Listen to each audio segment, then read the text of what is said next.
ഭൂപതിവ് ചട്ട ഭേദഗതിയുമായി ബന്ധപ്പെട്ട് കോൺഗ്രസും ചില സംഘടനകളും വ്യാജ പ്രചരണം നടത്തി ജനങ്ങളെ തെറ്റിദ്ധരിപ്പിക്കുകയാണ് എന്ന് കേരള കോൺഗ്രസും ജില്ലാ നേതാക്കൾ നിലവിലുള്ള വാസഗൃഹങ്ങൾ ക്രമവൽക്കരിക്കേണ്ടത് ചട്ടത്തിൽ വ്യക്തമാക്കിയിട്ടുണ്ട്.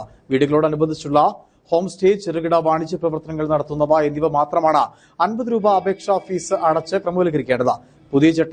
പുതിയ ചട്ടം വലിയ ബാധ്യതയാകുമെന്നും വീടുകൾ ക്രമീകരിക്കേണ്ടി വരുമെന്നുള്ള വ്യാജ പ്രചരണമാണ് നടക്കുന്നത്. സർക്കാരിനെ മോശപ്പെടുത്തുക എന്ന ദുഷ്ട ലാക്കാണിതിന് പിന്നിലെന്നും നേതാക്കൾ വാർത്താസമ്മേളനത്തിൽ അറിയിച്ചു.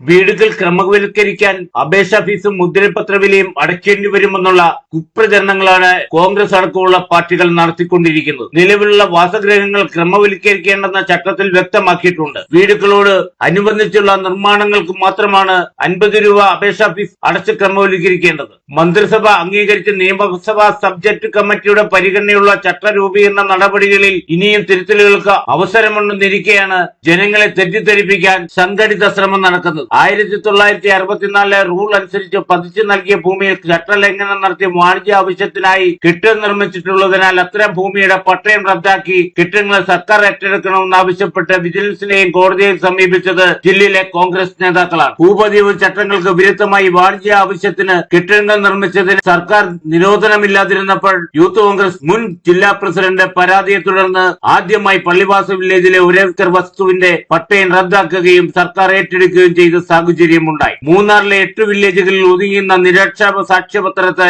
കേരളം മുഴുവൻ ബാധകമാക്കാൻ ഇടയാക്കിയതും കോൺഗ്രസ് നേതാക്കളാണ്. തീർച്ചയായും നമ്മുടെ ജില്ലയിലെ വാണിജ്യ ടൂറിസം മേഖലയ്ക്ക് വലിയ മാറ്റങ്ങൾ ഉണ്ടാക്കാൻ കഴിയുന്ന ചട്ട ഭേദഗതിയാണ്. കാരണം നാളിതുവരെയോളം ക്രമപ്പെടുത്തുകയും ഇനി അങ്ങോട്ടുള്ള കാര്യങ്ങൾക്ക് അനുമതി കിട്ടുകയും ചെയ്യുന്ന രീതിയിലുള്ള ഭേദഗതികൾ തീർച്ചയായും നമ്മുടെ ജില്ലയിലെ ഈ ഭൂപ്രശ്നങ്ങൾക്കൊരു വലിയ പരിധിവരെ പരിഹാരം കാണാൻ കഴിയുന്ന സുപ്രധാനമായ തീരുമാനമാണ് ഗവൺമെന്റ് എടുത്തിരിക്കുന്നത്. അതിന്റെ ചുവടുപിടിച്ചിട്ടുള്ള ചട്ടങ്ങളും അതിന് ചുവടുപിടിച്ചിട്ടുള്ള ഉത്തരവുകളുമാണ് പുറത്തിറങ്ങാൻ പോകുന്നത്. തീർച്ചയായും എല്ലാവർക്കും സ്വീകാര്യമായിട്ടുള്ള ഉത്തരവുകളും നിർദ്ദേശങ്ങളുമായിരിക്കും ഇത് അന്തിമഘട്ടത്തിലേക്ക് വരുമ്പോൾ ഉണ്ടാകാൻ പോകുന്നത് എന്നാണ് ഞങ്ങൾക്ക് സൂചിപ്പിക്കാനുള്ളത്.